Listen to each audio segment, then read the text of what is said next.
नमस्कार दोस्तों, आज मैं आपके सामने एक मैराथन सेशन लेके आया हूं जो कि इकोनॉमिक्स का नॉन स्टॉप चैप्टर हम आपके सामने डिस्कस करेंगे, जो कि आपके सिलेबस में आने वाला है बिना किसी डर के। और दिल थाम कर बैठिए, क्योंकि अब हम लगातार जो हम आपको 2 से 3 महीने में इकोनॉमिक्स पूरी खत्म किए थे उसको पूरा एक साथ रिकैप करेंगे और बहुत अच्छे से करेंगे। ठीक है, तो चलिए बिना किसी देरी के हम लोग स्टार्ट करते हैं। सबसे पहले तो हम ये जानेंगे इकोनॉमिक्स में इंपॉर्टेंट पॉइंट्स क्या है। दूसरा, आपको मेरी बात को ये समझना है, रट्टा बिल्कुल नहीं मारना। इकोनॉमिक्स सबसे मस्त सब्जेक्ट है, ठीक है। और इकोनॉमिक्स के अंदर मैं बेसिकली बात करूं, देखिए वैसे तो मैं अभी आपको हिस्ट्री, ज्योग्राफी, इकोनॉमिक्स और सिविक्स 4 है, 4 में से मैं पहले इकोनॉमिक्स खत्म कर रहा हूं, क्योंकि इकोनॉमिक्स का मैंने अभी आपको 20 से 25 दिन में अच्छे से रिवीजन करा दिया है। अब मैंने एक शॉर्टकट कहते हैं ना शॉर्टकट रिकैप, जैसे आप पेपर देने जा रहे हो तो आपको थोड़ा सा मोटा मोटा आइडिया, क्योंकि 24 घंटे आलोक सर आपके साथ नहीं रहते, इसलिए थोड़ा सा मस्त रिवीजन में आपको समझाऊंगा। ठीक है, तो बेसिकली आपको ध्यान क्या रखना है, इस चैप्टर में बेसिकली हम 4 टॉपिक्स को कवर करेंगे, जो कि हम 4 चैप्टर के बेस में डिस्कस करेंगे। सबसे पहला होगा डेवलपमेंट, दूसरा होगा सेक्टर ऑफ इंडियन इकोनॉमी, तीसरा होगा मनी एंड क्रेडिट, चौथा होगा ग्लोबलाइजेशन। तो सबसे पहले मैं आपको दोस्तों ये बता देता हूं कि जो 4 चैप्टर हैं बेसिकली आपका 15 से 20 नंबर आपको मोटा मोटा कवर कर लेगा। कई बार ऐसा होता है कि 24 से 25 नंबर का आपके पेपर में आ जाता है, that's the most important point. ठीक है, तो बेसिकली ये मान के चलिए आपका 15 से 20 नंबर तो कहीं नहीं गया। अगर आपने इस वीडियो को, कई बच्चे 2 से 3 बार देख लीजिए, मजाक नहीं कर रहा हूं भाई, डंके की चोट पे मैं कह रहा हूं, एक बार इससे रिवीजन क्लियर हो जाएगा, उसके बाद मैं आपके कॉन्सेप्ट क्लियर कर दूंगा। ठीक है, तो इकोनॉमिक्स को मैं पढ़ाने से पहले ये बता दूं इकोनॉमिक्स होता क्या है मेरे भाई। जब हम किसी ह्यूमन की स्टडी करते हैं, ह्यूमन का मतलब उसके बिहेवियर की, कोई आदमी कैसे काम कर रहा है, कैसे बोल रहा है, क्या क्या एक्टिविटी परफॉर्म कर रहा है, इन सबको जो हम एनालिसिस करते हैं इसे बोला जाता है इकोनॉमिक्स। और इकोनॉमिक्स में बेसिकली कोई भी आदमी जो एक्टिविटी परफॉर्म करता है, क्या परफॉर्म करता है, एक्टिविटी, उस एक्टिविटी को हम लोग किस में मेजर करेंगे, मनी के टर्म में मेजर करेंगे। किस में मेजर करेंगे, मनी के टर्म में मेजर करेंगे, वही चीज इकोनॉमिक्स आती है। तो इकोनॉमिक्स को समझने के लिए सबसे पहले हम ह्यूमन के बारे में पढ़ेंगे, ह्यूमन का जो डेवलपमेंट है वो कैसे हुआ। दूसरे नंबर पे ये बात करेंगे कि ह्यूमन का जो डेवलपमेंट है वो इसकी जो स्किल है वो कौन कौन से सेक्टर में काम कर रही है, जैसे प्राइमरी, सेकेंडरी और टर्शियरी। बेसिकली ये 3 सेक्टर पे काम करेगी।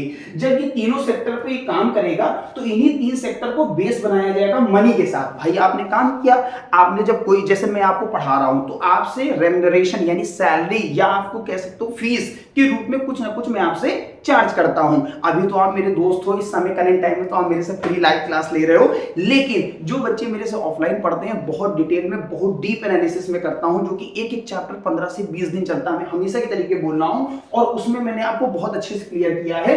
तो मैं आपसे कुछ ना कुछ चार्ज कर रहा हूं, तो उसको बोलते हैं मनी। आप कई बार पैसा जब लेके आते हो तो कई बार आप सामान उधार भी लेके आते हो, यानी कि वहां एक शब्द आ जाएगा क्रेडिट। अब उसके बाद क्या होता है, जब आप एक्टिविटी परफॉर्म कर रहे हो, ऐसी एक्टिविटी जो इंडिया में तो है ये, आप अदर कंट्री जैसे यूएसए, दुबई या डिफरेंट कंट्री के साथ आप जब ट्रेड करने लगते हो, बिजनेस करने लगते हो, तो उसे बोला जाता है ग्लोबलाइजेशन। तो बेसिकली आपको ध्यान करना है, ये 4 चैप्टर आपके जीवन के सबसे महत्वपूर्ण चैप्टर में से एक है। तो बिना किसी देर के हम चैप्टर की शुरुआत करते हैं। तो सबसे पहले दोस्तों ये समझ लीजिए डेवलपमेंट होता क्या है। एक व्यक्ति के जो बौद्धिक विकास होता है, जैसे आपको पता है रोटी कपड़ा मकान, ठीक है, जीवन के साथ भी जीवन के बाद भी, अगर जीवन है तो भी रोटी कपड़ा मकान चाहिए, ठीक, और जीवन नहीं है तो भी आपको कपड़ा तो चाहिए, कफन लेके जाओगे कहां। तो कहा क्या जा रहा मेरे भाई कि डेवलपमेंट क्या है, is a process of growing and becoming a better. एक व्यक्ति डेवलपमेंट क्या चाहता है, आप छोड़िए, गलती से एक बच्चे का जन्म हुआ,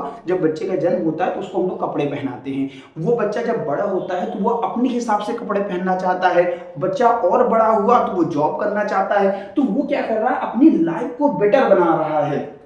different people seek different thing. अब देखिए हर व्यक्ति का गोल अलग अलग होता है। जैसे एज ए टीचर मैं सोच रहा हूं मेरे पास नंबर ऑफ स्टूडेंट ज्यादा हूं, मैं अगर एज ए डॉक्टर होता तो मैं सोचता मेरे पास नंबर ऑफ पेशेंट ज्यादा हूं, मैं एज ए बिजनेसमैन होता तो मैं सोचता एज ए कस्टमर मेरे पास ज्यादा हूं, और एज ए फार्मर अगर मैं किसान होता मैं सोचता मेरी फसल ज्यादा से ज्यादा हो। तो हर व्यक्ति के लिए जो डेवलपमेंट है उसका देखने का नजरिया मेरे भाई क्या होगा, अलग अलग होगा। इसीलिए कहा गया कि different people seek different thing each other, ठीक है, हैव डिफरेंट प्रायोरिटीज। इनकी प्रायोरिटी भी क्या होगी, चेंज होगी। They have different goal for the development. मेरी बात समझ में आ गई। यहां मैंने 3 अलग अलग बताया एग्रीकल्चर, जॉब और बिल्डिंग।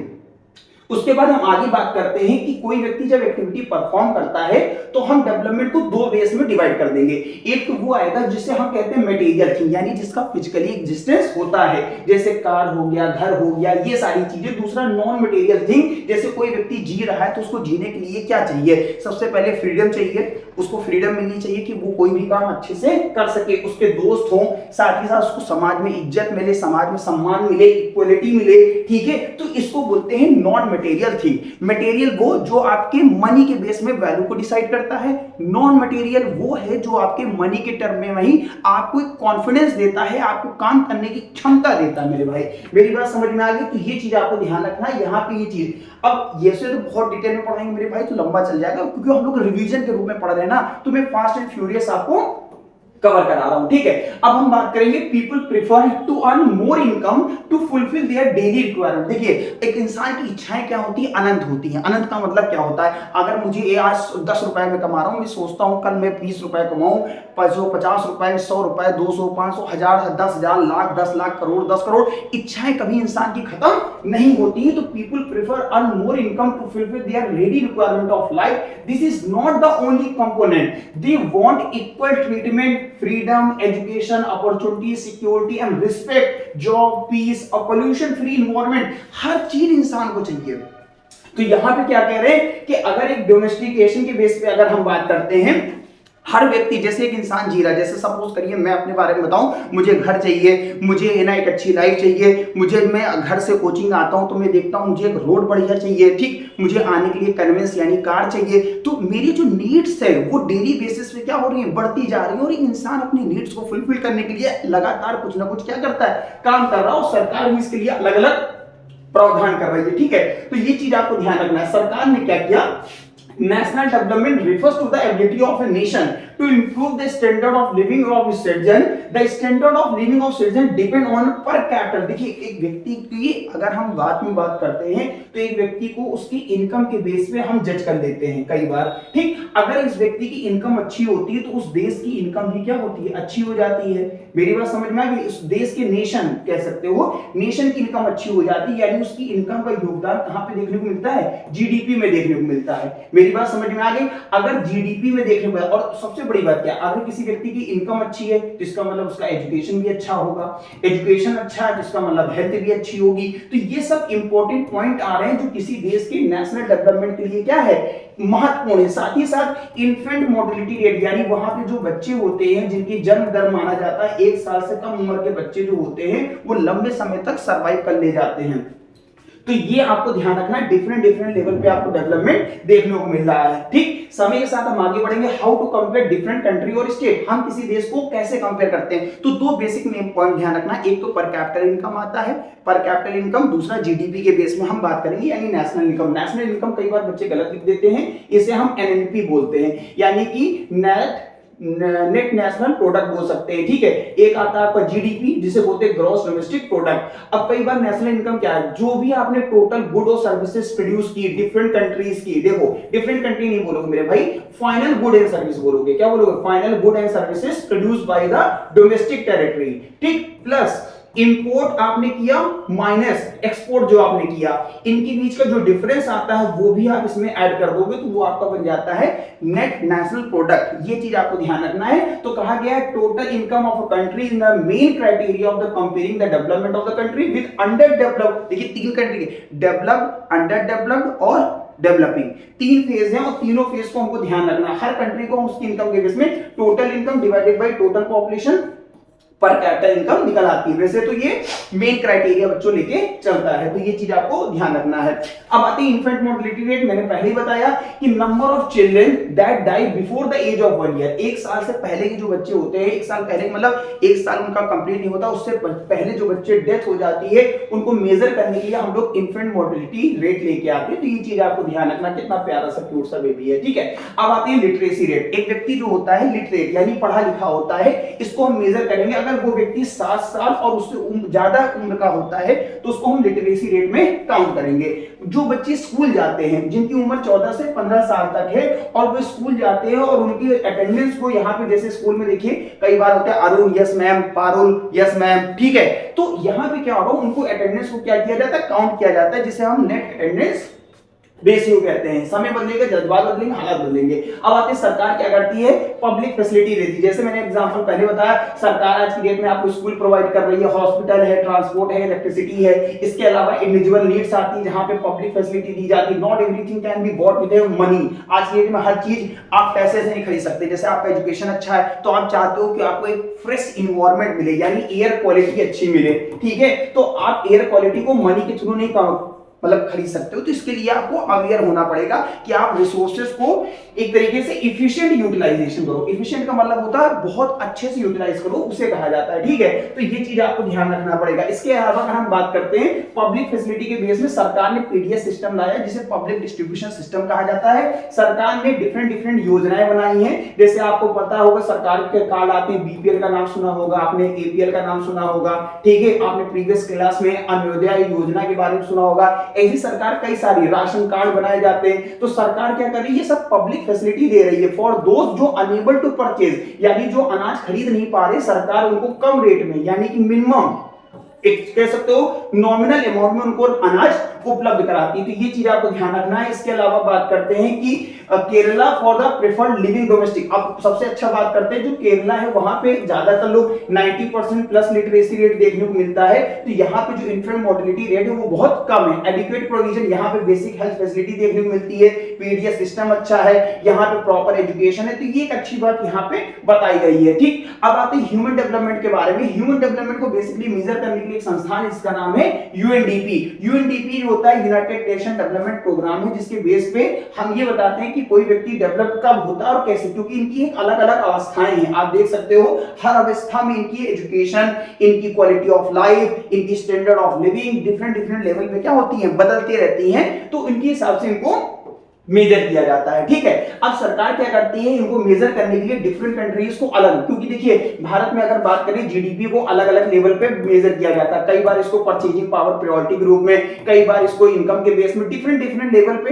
बेसिकली आपको ध्यान क्या रखना, जीडीपी को 3 बेस में बात किया जाता है। ये तो आप हायर लेवल पे बात करोगे, लेकिन आपकी एनसीईआरटी में जो डेटा दे रखा है वो दे रखा है परचेजिंग पावर प्रायोरिटी, यानी किसी देश में कितनी मात्रा में गुड या सर्विसेज को परचेज किया जाता है उसके बारे में बताया गया है। जिसमें जीएनआई यानी ग्रॉस नेशनल इनकम जो थी 2017 में जो थी इतनी थी, वही लाइफ एक्सपेक्टेंसी जो इतनी थी। अगर बात करें कितने बच्चे स्कूल जा रहे थे उनके बारे में यहाँ दे रखा, और एचडीआई यानी कि ह्यूमन डेवलपमेंट इंडेक्स है जो कि हर साल चेंज होता है। उसमें भारत की रैंकिंग जो है 134 है। अब ये ध्यान रखना, ये जो डेटा है बदलता रहता है। एचडीआई ये 193 कंट्री में से डेटा निकाला गया है, ठीक है। लाइफ एक्सपेक्टेंसी जो होती है, एक व्यक्ति कितने लंबे समय तक जिंदा रह सकता है, उसे लाइफ एक्सपेक्टेंसी कहा जाता है, ठीक है। जैसे एक व्यक्ति मान लीजिए 60 साल जी रहा है, 70 साल जी रहा है, तो ऑन एन एवरेज बताया गया 67 ईयर तक भारत का यहाँ पे बताया गया, ठीक। पर कैपिटल इनकम भी कैलकुलेट की जाती है, अलग अलग व्यक्ति की अलग अलग इनकम होती है, लेकिन इसको हम क्या करते हैं, total income divided by total population. तो पर कैपिटल इनकम, लिटरेसी रेट और लाइफ एक्सपेक्टेंसी मैंने आपको बहुत अच्छे से समझाया है, ठीक। अब आते हैं बॉडी मास इंडेक्स के बारे में। बॉडी मास इंडेक्स क्या होता है दोस्तों, आपको ध्यान क्या रखना है, मैंने इससे पहले ही बताया, एक व्यक्ति की जो हाइट है इसको हम मीटर में कंसीडर करते हैं। किसमें कंसीडर करेंगे, मीटर में। वही एक व्यक्ति का जो वेट है उसको हम कंसीडर किसमें करेंगे, केजी में। तो जब हम इसको यहाँ पे अगर आप देखोगे जो हाइट है, ठीक है, यानी यहाँ पे इसको हम रिवर्स कर देंगे दोस्त, इसको ऊपर फॉर्मूला यहाँ लिखा होगा, ये देखिए यहाँ पे आपको देखने को मिल रहा है। जैसे ये वेट, सपोज करिए कोई व्यक्ति है उसका वेट है 80 केजी, ठीक है। अगर उसका वेट क्या है 80 केजी और हाइट उसकी मान लीजिए मीटर, सपोज करिए मैं अपना ही ले लेता हूं, मेरी हाइट है 1.8 यानी कि 179 में मैं राउंड अप के लिए 1.8 ले रहा हूं, 1.8 यानी कि यहां पे स्क्वायर लिखा है, यानी हाइट का स्क्वायर। इसको अगर आप डिवाइड करोगे और सॉल्व करोगे, जो रिजल्ट आएगा वो बताएगा कि आप कितना परफेक्ट हो, यानी एचडीआई। अब एक और बात समझ लीजिए, अगर आप 18 से 25 के बीच में हैं तो ये माना जाता है आप फिट हो। मेरी बात समझ में आ गई ना, ये देखिए यहाँ पे लिखा हुआ, अगर 18 से 25 के बीच में हो तो आप माना जाता है नॉर्मल रेंज में। अगर आप इससे कम हो तो ये माना जाएगा आप अंडर वेट हो। अगर आप इससे ज्यादा हो तो ये माना जाएगा आप ओवर वेट हो। और अगर आप 30 से ज्यादा हो तो आप ओबेसिटी के शिकार हो। मेरी बात समझ में आ गई ना? तो चीजों को समझिए, मुस्कुराइए, ठीक है, आपको चीजें बेहतरीन तरीके से समझ में आएंगी। समय बदलेगा, हालात बदलेंगे, जज्बात बदलेंगे, समय के साथ साथ आप भी बदल जाओगे। तो कहने का मतलब ये है कि सस्टेनेबल डेवलपमेंट क्या होता है, जो भी हम रिसोर्सेज यूज कर रहे हैं उसको हम इस तरीके यूज कर रहे हैं कि प्रेजेंट और फ्यूचर दोनों हमारे लिए क्या हो सके, अच्छे से तैयार हो सके। यानी हम प्रेजेंट में जो चीज यूज कर रहे हैं वही आने वाले समय यानी वर्तमान के साथ साथ भविष्य में भी हम इसको बने रहे, और साथ ही साथ जो हमारी आने वाली जनरेशन है ना, लल्ला है, लल्ली है, तो इनको भी रिसोर्सेज अवेलेबल हो सके। तो उसी को हम सस्टेनेबल डेवलपमेंट प्रोग्राम कहते हैं, जो कि भारत में 1992 के बेस में इसको भारत में अप्लाई किया गया था। दुनिया के अलग अलग देशों ने इसमें पार्टिसिपेट किया गया था। तो उसी के बेस बताया गया। यहाँ पे 17 गोल डिसाइड किए गए, इन 17 गोल के नाम है, और यहाँ पे अलग अलग लेवल पे, वैसे ये आपसे पूछा नहीं जाएगा, बस इतना पूछा जाएगा कि जो 17 गोल्स हैं उनका मतलब क्या होता है, यानी सस्टेनेबल डेवलपमेंट का। तो प्रेजेंट प्लस फ्यूचर, ये नीड को फुलफिल करने के बाद जो रिसोर्सेज को यूज किया जाता है उसी को सस्टेनेबल डेवलपमेंट कहा जाता है। यानी रिसोर्सेज को इस तरीके यूज करो कि हम तो यूज कर रहे हैं और आने वाली जो जनरेशन यानी आपके लड़के बच्चे वो भी उसका फायदा उठा सके। तो ये चीज आपको ध्यान रखनी है, ठीक। अब हम बात करेंगे जो हमारा दूसरा चैप्टर है, आई होप सो पहले मैं आपको उसको थोड़ा रिकैप करा दूं, आपको सस्टेनेबल डेवलपमेंट यानी कि जो डेवलपमेंट चैप्टर है वो आपको समझ में आएगा। मैं आपको रिकैप करा देता हूं। सबसे पहले मैंने आपको ये बताया कि एक व्यक्ति के डेवलपमेंट के लिए वो चीज इंपॉर्टेंट होती है, हर व्यक्ति के लिए डेवलपमेंट अलग अलग है। जो व्यक्ति फार्मर है उसके लिए अलग डेवलपमेंट होगा, जो व्यक्ति है ना टीचर उसके लिए अलग डेवलपमेंट है, डॉक्टर के लिए अलग डेवलपमेंट है। इसके अलावा मैंने ये बताया आपको कि जो डेवलपमेंट है इसको मेजर कैसे करोगे।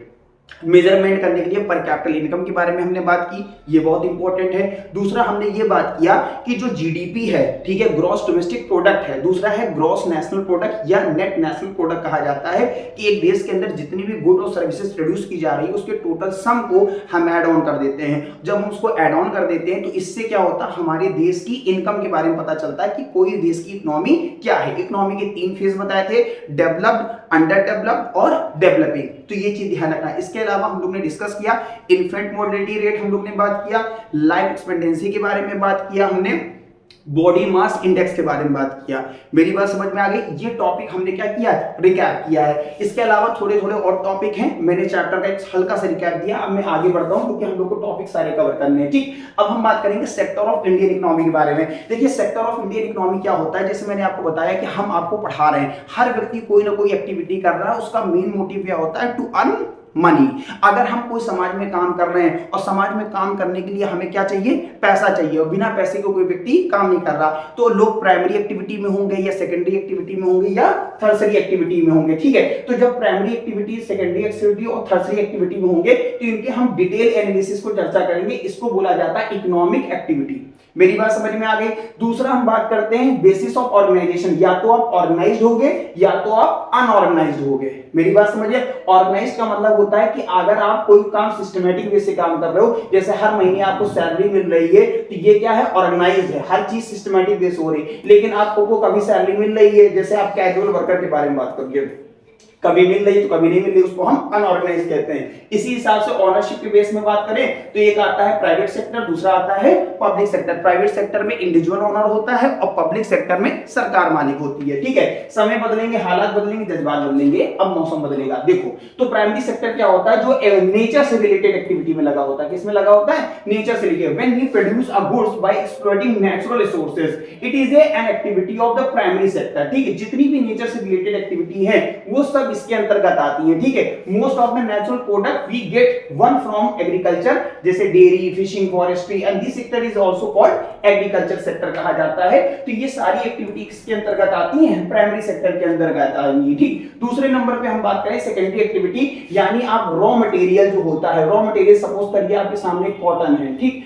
आपने इससे बना दिया शर्ट, क्या बना दिया, शर्ट बना दिया, तो आपने इसमें फिनिश गुड्स तैयार कर दिया। क्या तैयार कर दिया, फिनिश गुड्स। यानी कि आपने इसकी वैल्यू को क्या कर दिया, ऐड ऑन कर दिया। वैल्यू को आपने क्या कर दिया, ऐड ऑन कर दिया। जब आप किसी प्रोडक्ट की वैल्यू को ऐड ऑन कर देते हो with the help of machine या कुछ भी कह सकते हो, ऐसी एक्टिविटी को क्या कहा जाता है, सेकेंडरी एक्टिविटी कहा जाता है। इसलिए इसको हम इंडस्ट्रियल एक्टिविटी भी कहते हैं क्योंकि मशीनों का इस्तेमाल किया जाता है, ठीक। Sector gradually become associated with a different kind of industry. आज की डेट में आप देखिए डिफरेंट लेवल में आपको बहुत बड़ी-बड़ी लेवल पे इंडस्ट्री देखने को मिलेंगी। इसके अलावा जैसे हम आपको पढ़ा रहे हैं, बैंक में कैशियर पैसा जमा कर रहा है, डॉक्टर आपका इलाज कर रहा है, ट्रांसपोर्टेशन में लोग आपको छोड़ रहे हैं, ले जा रहे हैं, तो ये सारी एक्टिविटी सर्विसेज से रिलेटेड आती है, इसलिए हम इसको थर्सरी सेक्टर कहा जाता है। तो दे डोंट प्रोड्यूस एनी, यहाँ पे गुड्स का प्रोडक्शन नहीं हो रहा है, यहाँ पे सर्विसेज प्रोवाइड की जा रही है। क्या प्रोवाइड की जा रही है? सर्विसेज। लेकिन सर्विस इंसान तभी प्रोवाइड कर पाता है जब प्राइमरी और सेकेंडरी एक्टिविटी अच्छी हो, क्योंकि हम बेस किसको बनाएंगे? जैसे हम आपको पढ़ा रहे हैं, अगर हमें एनर्जी नहीं मिलेगी तो क्या मैं आपको पढ़ा पाऊंगा? बिल्कुल नहीं। तो प्राइमरी और सेकेंडरी एक्टिविटी को बेस बनाया जाता है। इसके अलावा क्यों सर्विस सेक्टर को इंपॉर्टेंट समझा जाता है? जैसे आप सोचिए कोई 5 स्टार होटल में गए या कोई नॉर्मल होटल में भी गए, वहां पे फूड बना, अब फूड को डिलीवर करने के लिए हमें क्या चाहिए? एक पर्सन को चाहिए जो जिसे हम डिलीवरी मैन कहते हैं। तो डिलीवरी मैन ने क्या किया? अपनी सर्विसेज दी। अब सर्विस जो दी डिलीवरी मैन ने, वो आपको किससे कनेक्ट किया? कॉल के थ्रू किया, यानी आपसे कम्युनिकेशन किया। इसी तरीके आप कोई प्रोडक्ट को इंडिया या वर्ल्ड में डिफरेंट कंट्री में बेचोगे तो उसके लिए आपको कम्युनिकेशन करना पड़ेगा। किस चीज की जरूरत पड़ेगी? कम्युनिकेशन की। तो यहां पे आ जाता है सर्विस सेक्टर। तो example of goods that are produced in the primary and secondary sector would need to transport by truck, train and then wholesale and retail. तो आपको ये ध्यान रखना। आई होप सो तीनों सेक्टर आपको अच्छे से समझ में आ गए। ठीक है, तो हम बात कर रहे थे all sector are link interconnected. For example जैसे cotton from the cotton plant का is converted into the textile. अब आपको कमेंट बॉक्स में ये बताना कि भारत की पहली टेक्सटाइल जो इंडस्ट्री है वो कहां लगी और कब लगी। बहुत इंपॉर्टेंट क्वेश्चन है, 1 मार्क्स का आएगा, आप पेपर में 100% आप नोट करके रख लो। ठीक है, इसके अलावा अगर हम बात करते हैं reach the market through the means of transportation, तो यानी हर एक एक्टिविटी क्या हो? दूसरे से कनेक्ट हुई। कहना क्या चाह रहे हैं? जैसे आपने कॉटन में है, ठीक है, आपने कॉटन को प्रोडक्शन किया, प्राइमरी एक्टिविटी। कॉटन से आपने बनाई शर्ट, ये आ गया सेकेंडरी एक्टिविटी। अब शर्ट को आपने कंज्यूमर तक पहुंचाया, ये आ गया आपका थर्सरी एक्टिविटी। यानी तीनों एक्टिविटी एक दूसरे से क्या हो गई? इंटर रिलेटेड हो गई। तो ये चीज आपको ध्यान रखना है। ठीक, अब इसी में हम आगे बात करते हैं, तीनों सेक्टर को कंपेयर किया जाएगा।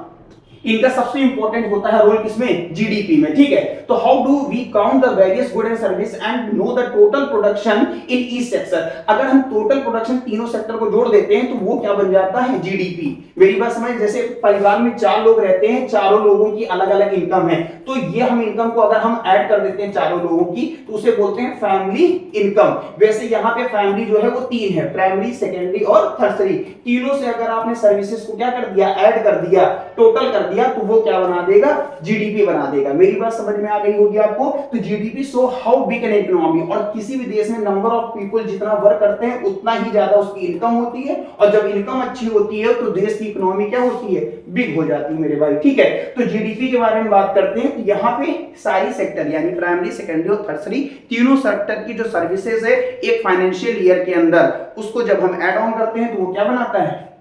जीडीपी बनाता है। ठीक है, इतनी बात आपको क्लियर हो गई। लेकिन समय बदलेगा, हालात बदलेगा, दस्तूर बदलेगा मेरे भाई, और समाज में लोगों का देखने का नजरिया भी बदलेगा। जब ये सारी चीजें होती हैं, इसका मतलब क्या है? सबसे ज्यादा आज की डेट में थर्सरी सेक्टर इंपॉर्टेंट है, क्योंकि आज आप पढ़ाई कर रहे हो, कोई व्यक्ति ये नहीं कहेगा मुझे किसान बनना है, वो कहेगा सर मुझे आईएएस बनना है, कोई कहता है आईपीएस बनना है, कोई कह रहा है मेरे से सर आईआईटी जेईई क्वालिफाई करना है। तो अलग अलग व्यक्तियों के अलग अलग ड्रीम है, अलग अलग ख्वाब है, और सारे ख्वाब किससे रिलेटेड है मेरे भाई? थर्सरी सेक्टर से है। यानी आज प्रेजेंट टाइम में अपने इर्द गिर्द देखिए, चाहे स्कूल हो, हॉस्पिटल हो, बैंक हो, ये सब किससे रिलेटेड है? Service sector. यानी सर्विस सेक्टर का एक बहुत बड़ा हिस्सा भारत की जीडीपी में क्या हो रहा है? ऐड ऑन हो रहा है। तो ये चीज आपको ध्यान रखनी है। Development in primary and secondary sector has led to the development. अगर प्राइमरी सेकेंडरी में अच्छा काम हुआ तभी तो सेकेंडरी सेक्टर बेस बना। अगर यहाँ पे हम इनको जैसे एक छोटा एग्जांपल लेते हैं, मैंने बताया कोई बच्चे स्कूल जा रहे हैं, स्कूल तो तभी जा रहे हैं ना जब उनको यहाँ पे एनर्जी प्रोवाइड हो रही है, और एनर्जी आ कहां से रही है? प्राइमरी सेक्टर से आ सकती है। अब माई ऑफ एजुकेशन के स्कूल दे सकते हैं। ठीक है, आने वाले टाइम पे हॉस्पिटल भी होंगे, बैंक भी होंगे। धन्यवाद भैया। ठीक है, अब आते हैं rise in income level of the people has increase the demand of eating out, shopping, movie, tourism etcetera which are the part of the third sector. जितनी सारी चीजें हो रही हैं, जहां जहां सर्विसेज आपको देखने को मिलेगी मेरे भाई, वो सब के सब कौन से हैं? सर्विस सेक्टर के अंतर्गत आते हैं। और इसमें इंपॉर्टेंट आपको देखने को मिल रहा है, जैसे कम्युनिकेशन आपको देखने को मिल रहा है, नई नई टेक्नोलॉजी आपको देखने को मिल रही। तो ये सब क्या है? आपस में इंटरकनेक्टेड है। आज हम देखिए वर्ल्ड टूरिज्म करते हैं, डिफरेंट कंट्री में घूमने जाते हैं with the help of flight, ship. इसके अलावा हम मूवी में देखिए पीवीआर का मजा लीजिए, ठीक है। तो डिफरेंट डिफरेंट लेवल पे आपको सर्विसेज देखने को मिल रही है, लेकिन सर्विसेज के साथ साथ कुछ ऐसे लोग आते हैं बेचारे जिनको काम नहीं मिल पा रहा है। ऐसे व्यक्ति जो काम करने के इच्छुक हैं लेकिन उनको काम नहीं मिल पा रहा है, ऐसे व्यक्ति को कहा जाता है अनएम्प्लॉयड। क्या बोला जाएगा? अनएम्प्लॉयड कहा जाएगा। और यहाँ पे देखिए अब हम दो चीजों के बारे में बात करेंगे। एक तो आएगा तुम्हारा अंडर एम्प्लॉयमेंट या हम डिसगाइज्ड अनएम्प्लॉयमेंट। वेन मोर, अगर छोटा एग्जांपल है जैसे यहाँ पे खेत है, जैसे इसी पे आप देख लीजिए, यहाँ पे मान लीजिए 2 व्यक्ति की जरूरत है लेकिन लगे कितने लोग हैं? 4 लोग लगे, यानी कि यहाँ पे 2 + 2 यानी टोटल कितना हो गया? 4। अगर 2 लोग करेंगे तो भी 10 रुपए कमाएंगे और अगर 4 लोग लगेंगे तो भी 10 रुपए कमाएंगे। इसका मतलब क्या है? कहीं पे जब जरूरत से ज्यादा लोग लगे होते हैं तो यहाँ पे दिक्कत आना शुरू हो जाती है। ऐसी कंडीशन में क्या कहा जाता है? When more people are working then is needed, this situation is called underemployment. यानी एक जगह पे जब जरूरत से ज्यादा लोग लगे होते हैं तो उसको हम अंडर एम्प्लॉयमेंट या डिसगाइज्ड अनएम्प्लॉयमेंट कहते हैं। This situation of under employment where people are apparently working but all of them are made to work less than their potential। इनकी क्षमता, अब जैसे 10 यहां कमा रहे हैं, 10 ये किसी और जगह कमा लेते तो टोटल प्रोडक्शन कितना हो जाता? 20 रुपए, लेकिन एक्चुअल प्रोडक्शन कितना हो रहा है? 10 रुपए, यानी अपनी क्षमता से कम पैसा कमा रहे हैं। ठीक है, तो ये चीज आपको ध्यान रखना है। आई होप सो आपको समझ में आ गया होगा। अब हम बात करते हैं लोगों को एम्प्लॉयमेंट क्रिएट कैसे करना। जैसे छोटा एग्जांपल है, हमने अभी पढ़ा प्राइमरी, सेकेंडरी और थर्सरी। तो जितने लोग इसमें जरूरत है यहाँ पे वर्क करें, फिर यहाँ पे आ जाओ, फिर यहाँ पे आए। तो जरूरत के हिसाब से अगर आप अलग अलग लेवल पे काम लग जाते हैं तो यानी कि आप अपनी पोटेंशियल का 100% क्या कर रहे हैं? यूटिलाइज करने की कोशिश कर रहे हैं। तो यहाँ पे एम्प्लॉयमेंट क्या होगा? बढ़ जाएगा। इसीलिए सरकार ने क्या किया है? Government can provide a cheap loan to the farmers, they can do farming with the best equipment and practice multiple cropping to remain employed throughout the year। जैसे आप देखिए सरकार आज लोन प्रोवाइड कर रही है।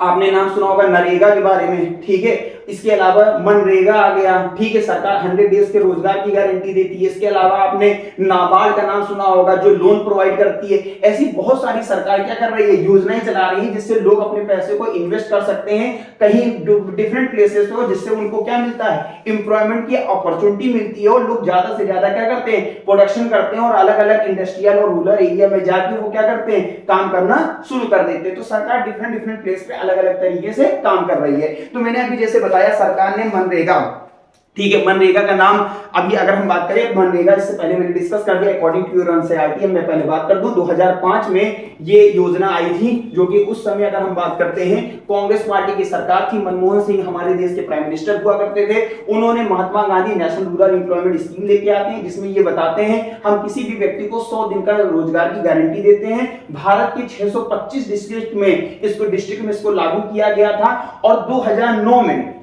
ये भी आपको ध्यान रखना है, ठीक है, सॉरी, यहां पे अगर मैं बात करता हूं 2009 में इसका नाम ही चेंज किया गया, नरेगा कर दिया गया। और प्रेजेंट टाइम अगर हम बात करें 2025 में इसका नाम जी राम जी किया गया है। ठीक है, तो आप इसका कमेंट बॉक्स में बताइएगा। ठीक है, जी राम जी जो योजना बनाई गई है उसका नाम, वैसे तो आप इसको छोड़ दीजिए क्योंकि नई योजना से कोई लेना देना नहीं है, ये डेटा आप करंट अफेयर के लिए इंपॉर्टेंट है बट ऐसे नहीं। ठीक है, तो अंडर द मतलब आपके नॉलेज के लिए मैं आपसे पूछ ले रहा हूं, मैंने आपको क्लास में बताया है कि जो योजना आप पढ़े हो उस योजना का करंट टाइम में क्या नाम है। ठीक है, छोड़िए मुद्दे की बात करते हैं। तो 2005 में all these who are able and not in need, यानी उनको 100 दिन का क्या मिलेगा?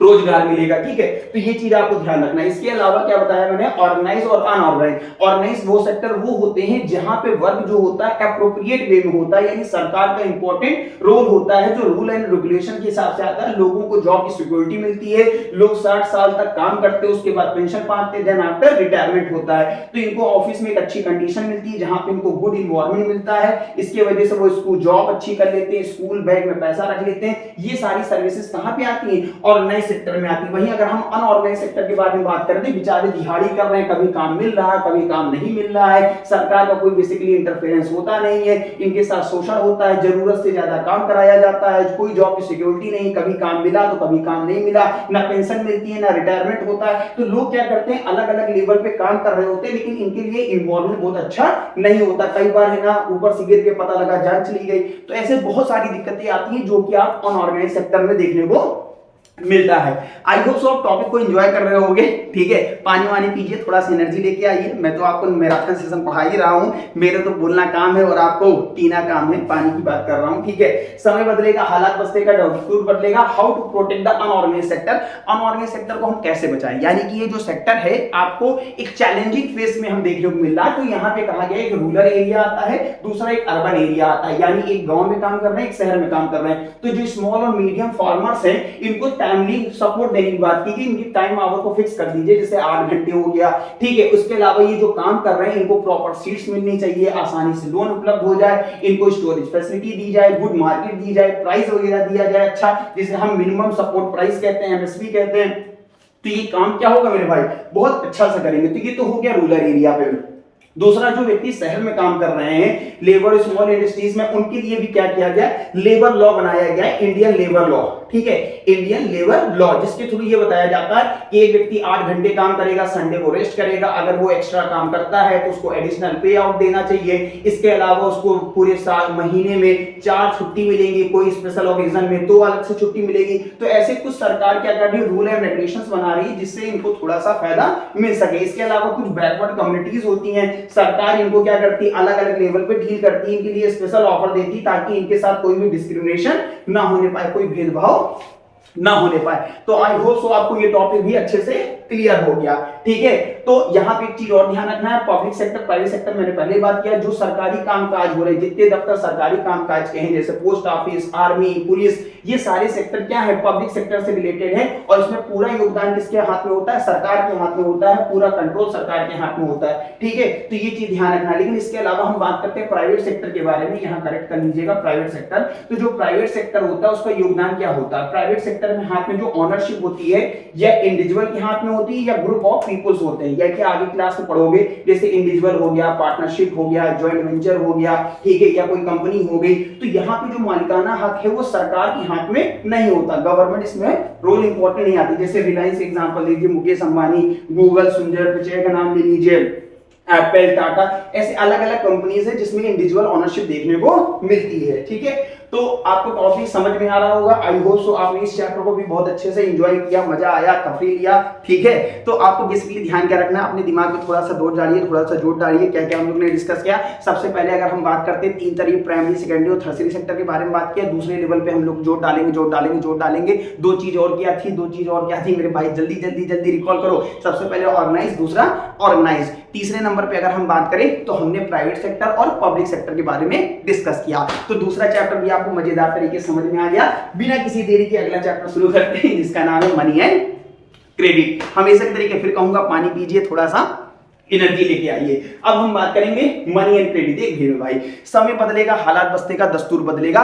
पैसे का चलन बहुत समय से चलता आ रहा है। अगर हम मनी के बारे में बात करें, डिफरेंट डिफरेंट लेवल में मनी देखने को मिलती है। अगर मैं बात करूं आज से हजारों साल पहले के बारे में, तो इंडस वैली सिविलाइजेशन, वैदिक सिविलाइजेशन, उसके बाद महाजनपदास आए, फिर मुगल आए, फिर ब्रिटिशर्स आए, उसके बाद आज हम लोग आ गए। तो यहाँ भी जो कंडीशंस है, पहले अगर हम बात करें बार्टर सिस्टम था, बार्टर सिस्टम के बाद जो अगर हम बात करें मुगलों के बारे में, ठीक है, महाजनपदास के बारे में बात करें, तो वहां पे भी मतलब एक तरीके से कह सकते हो मेटल्स आए गए, मेटल का यूज किया गया था। उसके बाद समय और बदला, जब समय और बदला मुगल आए, मुगल जब आए तो उन्होंने एक नई करेंसी का चलन शुरू किया। उसके बाद जब ब्रिटिशर्स आए तो उन्होंने कॉइन तो थे, कॉइन में कौन से कॉइन थे, मेटल एलॉय था, और एलॉय के साथ साथ उन्होंने नोट का चलन शुरू किया। तो ये 3 अलग अलग 4 कैटेगरी आपको देखने को मिलेगी, जिससे अलग अलग। तो हम डिस्कस करेंगे कि जो मनी का कॉन्सेप्ट था पिछले हजारों साल से लेके आज तक के बीच में क्या परिवर्तन देखने को मिला।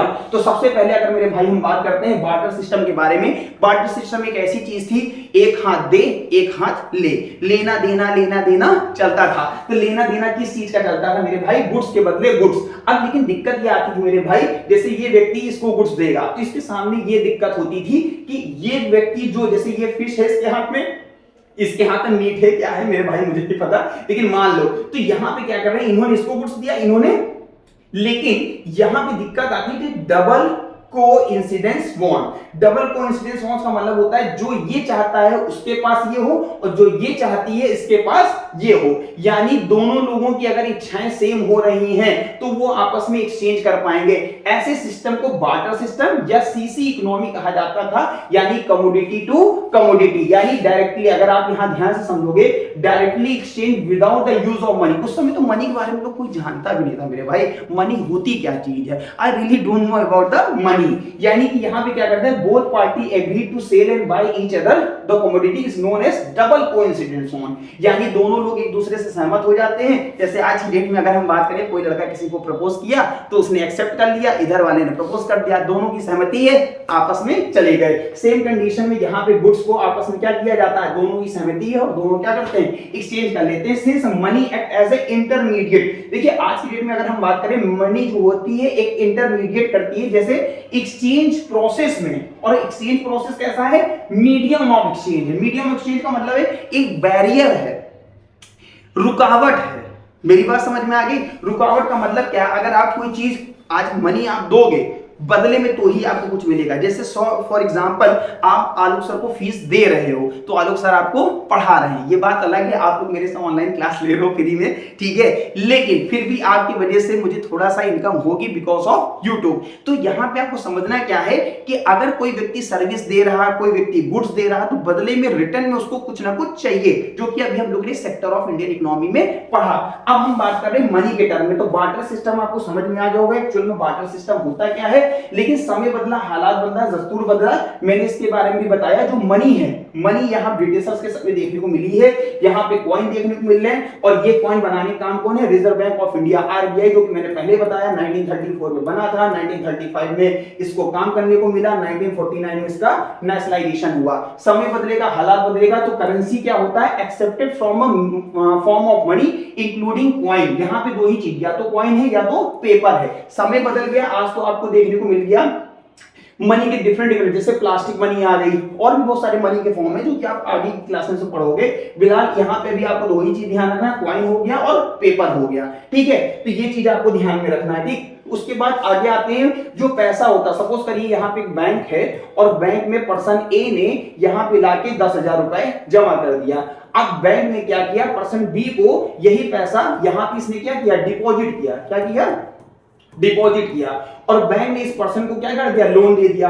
अब डिपॉजिट क्यों करेगा, क्योंकि बदले में इसको 4% क्या मिल रहा है, इंटरेस्ट मिल रहा है, और ये क्या करेगा, बदले में इसको 10% इंटरेस्ट देगा। तो इनके बीच का जो डिफरेंस है 6%, वो बैंक का क्या हो जाएगा मेरे भाई, प्रॉफिट हो जाता है। बैंक का क्या हो गया, प्रॉफिट हो गया, क्योंकि बैंक काम कैसे करेगा। तो आप यहाँ पे देखिए, ये बंदा यहाँ पे क्या किया, पैसे को डिपॉजिट किया, और जब डिपॉजिट किया तो इसके बीच का कुछ डिफरेंस अमाउंट, भाई इनको 4% मिला और इनसे 10% ले लिया। तो जब 4% 10% के बीच में अंतर देख रहे हो 6%, तो ये बैंक की क्या हो गई, इनकम हो गई। और बैंक क्या कर रहा है, एज ए इंटरमीडिएट के रूप में काम कर रहा है। अब बैंक में जब ये पैसा जमा कर सकते हैं तो किसी भी टाइम ये पैसे को क्या कर सकते हैं, विड्रॉ कर सकते हैं। क्या कर सकते हैं, विड्रॉ कर सकते हैं। जब किसी समय पैसे को विड्रॉ करेंगे तो उस स्थिति को कहा जाता है डिमांड डिपॉजिट, यानी कि deposit in the bank account can be withdrawn on demand, hence this deposit are also called demand deposit. अपने ही पैसे को आप कभी भी ले सकते हो मेरे भाई, क्या कर सकते हो, कभी भी ले सकते हो, तुम्हारा है यार, जब चाहे तो ले लो, पैसे की बात करना मेरे भाई, ठीक है। तो चीजें समझिए, ठीक है। अब उसके बाद आते हैं, अगला जो टॉपिक हमारा है क्रेडिट। अब मेरे भाई कई बार आता है, जैसे आपने कहा भैया 10,000 रुपए का अमाउंट हुआ, तो उन्होंने कहा भैया यार कैश नहीं है, चेक ले लो। अब चेक जो होता है ये लीगल टेंडर नहीं है, मेरी बात समझो। जो मनी था वो तो यार फॉर्म है, सरकार ने उसमें अपनी मुहर लगा दी। आप नोट देखोगे 500 200, उसमें आरबीआई के जो गवर्नर है उनकी साइन होती है। लेकिन जो चेक होता है it's not a legal tender, इसको लोग एक्सेप्ट कर भी सकते हैं, नहीं भी कर सकते। कारण क्या है, ये कागज का टुकड़ा है, जब ये बैंक में जाता है, ठीक है, अगर ये बैंक में जाएगा और अगर उस व्यक्ति के बैंक में पैसा होगा तभी वो पैसा क्या होगा, ट्रांसफर होता है। मेरी बात समझ में आ गई। तो cheque is a proper instrument bank to pay specific amount from the person's account. अब जैसे यहाँ पे देखिए एक अकाउंट पे ही चेक है जिसमें नाम मेंशन है मिस्टर आलोक कुमार वर्मा, और यहाँ पे 500 करोड़, कुछ ज्यादा नहीं हो गया यार, 500 करोड़ रुपए इसमें इनको मिल रहा है, मिस्टर सलीम उनको पे कर रहे हैं। अब उनके अकाउंट में, मिस्टर सलीम के अकाउंट में जो पैसा होगा वो पैसा उन्होंने किसके थ्रू दिया? चेक के थ्रू दिया। तो facility of cheque make it possible to settle payment directly without the use of cash. अब यहां मुझे इनको कैश देने की जरूरत नहीं है, जैसे मैं ये चेक अपने बैंक में लगाऊंगा तुरंत ये अमाउंट मेरे अकाउंट में क्या होगा? ट्रांसफर हो जाएगा। मेरी बात समझ, अमाउंट बहुत बड़ा है, जिस दिन मिलेगा थोड़ा दूंगा, ठीक है। आगे बात करते हैं, अब आते हैं loan activity of the bank. Bank क्या करता है, जैसे मैंने अभी आपको समझाया, ठीक है। तो बैंक मीडिएट, अभी मैंने बताया मीडिएट होता है किस चीज का?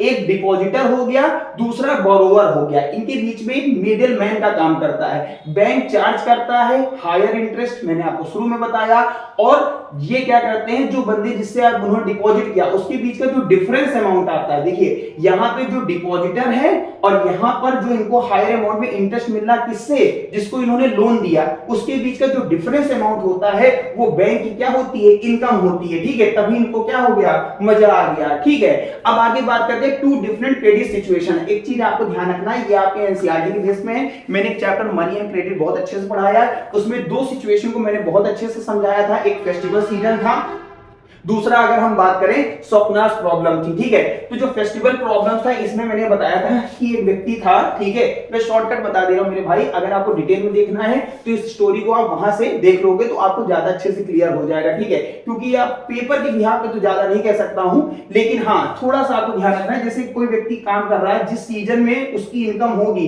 उस सीजन के हिसाब से, सपोज करिए कि गेहूं का सीजन आया, ठीक है। अब गेहूं के सीजन में आपको इनकम है ना 100 रुपए हुई, ठीक है, तो आपने लोन का पेमेंट कर दिया। लेकिन अगर सपोज करिए सीजन ये था फेस्टिवल सीजन, जिस सीजन में आपको इनकम होगी उस सीजन के हिसाब से आप क्या करोगे? इनकम होगे और आप उसका पेमेंट कर दोगे। लेकिन स्वप्नाश प्रॉब्लम के बेस में बात करें कि सपोज करिए इन्होंने किसी से पैसा लिया और बदले में वो काम जो ये करना चाहती थी वो काम सक्सेस नहीं हुआ, उस केस में क्या हुआ? इन्होंने 100 रुपए इनके ऊपर कर्जा रख दिया।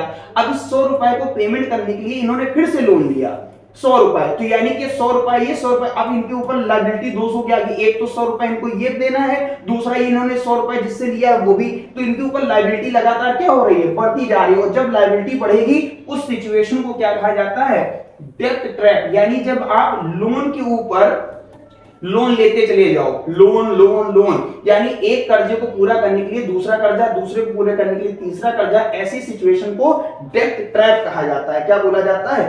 डेब्ट ट्रैप कहा जाता है। मेरी बात समझ में आ गई होगी। अब आते हैं टर्म ऑफ क्रेडिट के बारे में, ठीक है। टर्म ऑफ क्रेडिट का सीधा सा मतलब है आप जब किसी से कोई पैसा लेते हो कुछ समय के लिए, बदले में कुछ इंटरेस्ट पे करते हो। मेरी बात समझ में आ गई। उस सिचुएशन को क्या कहा जाता है? क्रेडिट कहा जाता है। क्रेडिट भी दो बेस पे होगा, एक आता है कोलेटरल। कोलेटरल का मतलब है सपोज करिए आपके पास एक लैंड है, लैंड को कुछ समय के लिए आप क्या करते हो? गिरवी रख देते हो। जब गिरवी रखते हो तो उससे कहते हो भैया हमको 1000 रुपए या आपसे 10,000 रुपए चाहिए, तो उसके बेस में आपको वो लोन देता है और एक सर्टेन टाइम बाद आप जब उसका पेमेंट करते हो तो वो प्रॉपर्टी आपको वो क्या करता है? वापस कर देता है। तो इस सिचुएशन को कोलेटरल कहा जाता है और ऐसी कंडीशन को हम क्रेडिट भी कहते हैं। मेरी बात समझ में आई? आप डिफिनेशन पढ़ोगे तो आपको बहुत अच्छे से क्लियर हो जाएगा, ठीक। अब इसी में हम आगे बात करते हैं जो क्रेडिट के सोर्स होते हैं, एक होता है फॉर्मल और एक होता है इनफॉर्मल। फॉर्मल वो होता है जो गवर्नमेंट के रूल एंड रेगुलेशन के हिसाब से आपको पेमेंट मिलता है। गवर्नमेंट के रूल एंड रेगुलेशन का मतलब क्या होता है? जैसे आपको मैंने भी बताया कि आपको बैंक है जो कि आरबीआई के थ्रू आपको क्या कर रहा है? पैसा दे रहा है। इसके अलावा आपने देखा होगा एनबीएफसी हो गए, नॉन बैंकिंग फाइनेंशियल कॉर्पोरेशन हो गए, ऐसे बहुत सारे सेक्टर है जहां पे गवर्नमेंट का रोल होता है और आपको रेट ऑफ इंटरेस्ट जो होता है वो बहुत कम होता है, आपके ऊपर कोई प्रेशराइज नहीं किया जाता है। वहीं दूसरा आता है इनफॉर्मल सेक्टर, जहां पे एक साहूकार जो होता है ये रेट ऑफ इंटरेस्ट बहुत ज्यादा हाई लेता है, जिसके वजह से वो कर्जे में डूबने लगता है। साहूकार क्या? आप रिलेटिव ले सकते हो, फ्रेंड ले सकते हो, ये सभी लोग क्या कहलाएंगे? इनफॉर्मल सेक्टर के अंतर्गत आएंगे। तो ये डिफरेंसेस मेरे भाई बहुत पूछा जाता है, ये बहुत इंपॉर्टेंट भी है, ठीक है।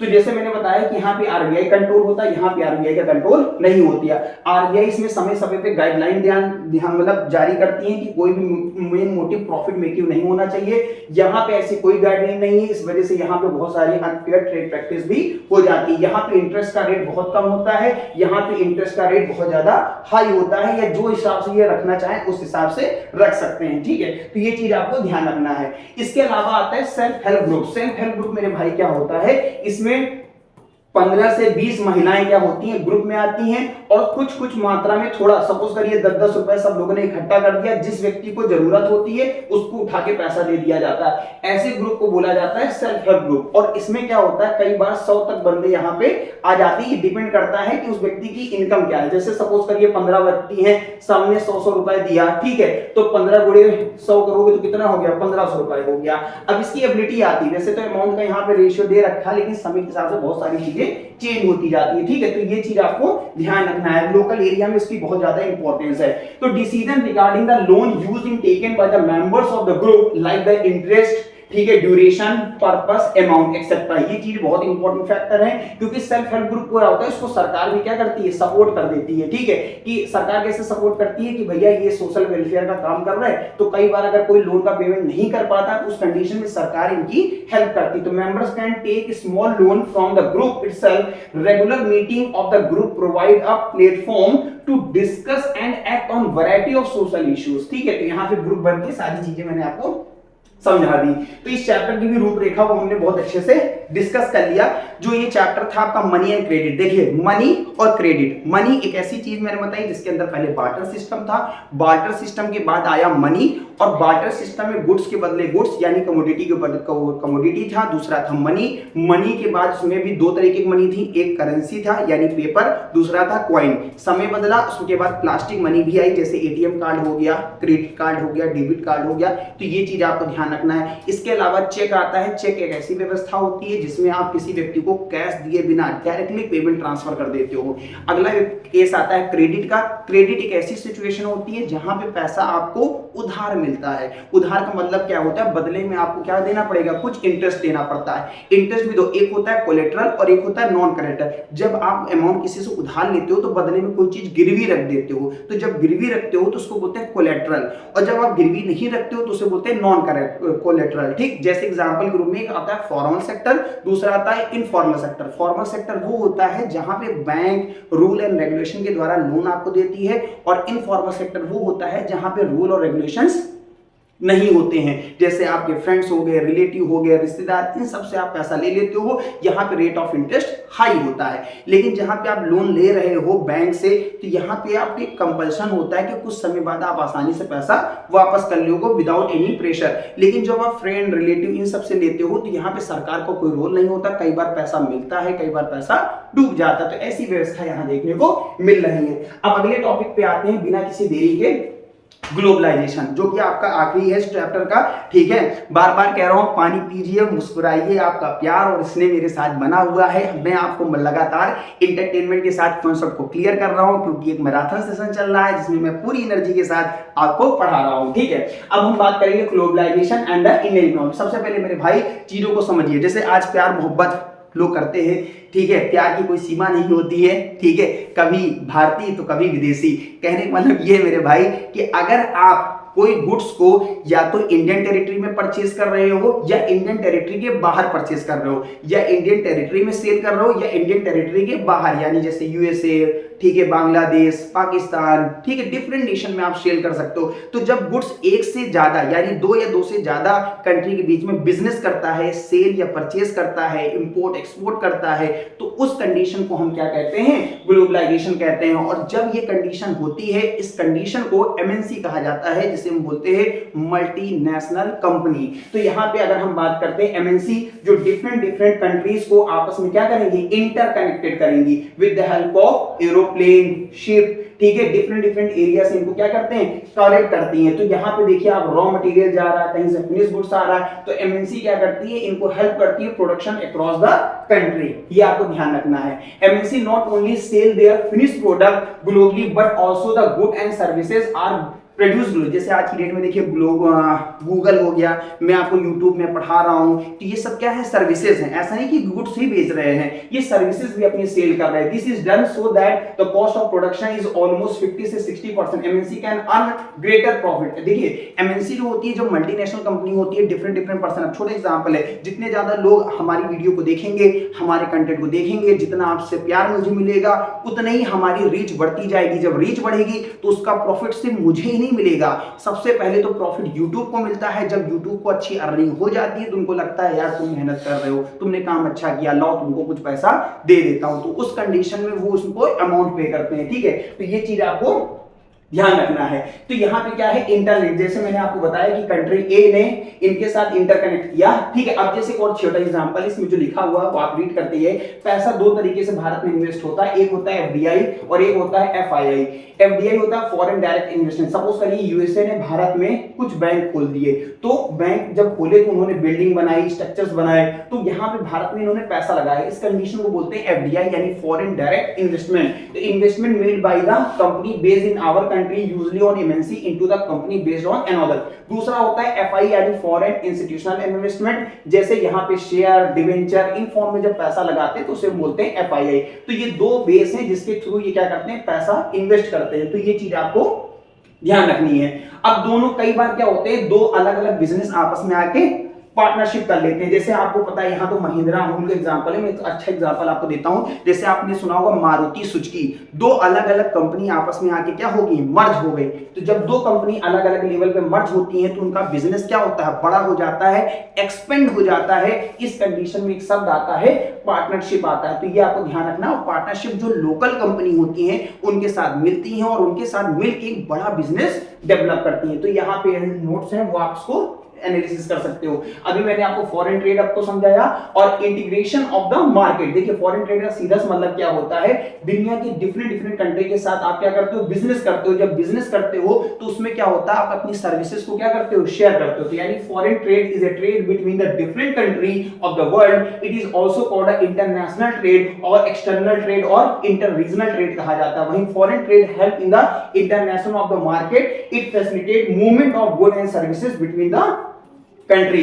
अब यहाँ पे जैसे लोगों के आइडिया हैं, टेक्नोलॉजी है, जैसे छोटा एग्जांपल के बेस में बात करें, आज की डेट में डिफरेंट लोग सॉफ्टवेयर खरीद रहे हैं। ठीक है, उसके बाद मतलब कह सकते हो ना सॉफ्टवेयर वर्जन आते हैं डिफरेंट। जैसे आज की डेट में हम लोग वीडियो अपलोड करते हैं तो इनके अलग अलग एआई वर्जन वो आ रहे हैं, ऐप आ रहे हैं, जिससे हम लोग कंटेंट को क्या करते हैं, एनालिसिस करते हैं और नई चीजें आपके सामने पेश कर देते हैं। ठीक, इट गिव द अपॉर्चुनिटी। इससे क्या होता है, नंबर ऑफ अपॉर्चुनिटी बढ़ जाती है। जैसे पहले एक लोग को रोजगार मिलता था, लेकिन जब दुनिया के अलग अलग कोनों में जाएगा तो इससे एम्प्लॉयमेंट क्या होता है, बढ़ने लगता है। जैसे आज आप देखिए गूगल कंपनी के बारे में बात करें तो गूगल कंपनी में ऐसा नहीं है सिर्फ फॉरेनर काम कर रहे हैं, न जाने कितने इंडियन आज इस पर काम कर रहे हैं। अगर मैं बात करता हूं ये आईफोन के बारे में, तो आईफोन के सेलफोन पे कितने लोग काम कर रहे हैं। ओप्पो के बारे में बात करें तो कितने इंडियन काम कर रहे हैं। तो यहाँ पे क्या हो रहा है कि एक तो जब ग्लोबल मार्केट में हम कोई प्रोडक्ट को बेचते हैं तो सबसे पहले कंपटीशन बढ़ जाता है। कंपटीशन कैसे बढ़ता है कि एक ही प्रोडक्ट को जब बनाने वाले कई सारे लोग होते हैं तो उस कंडीशन में क्या होता है, डिफरेंट बायर्स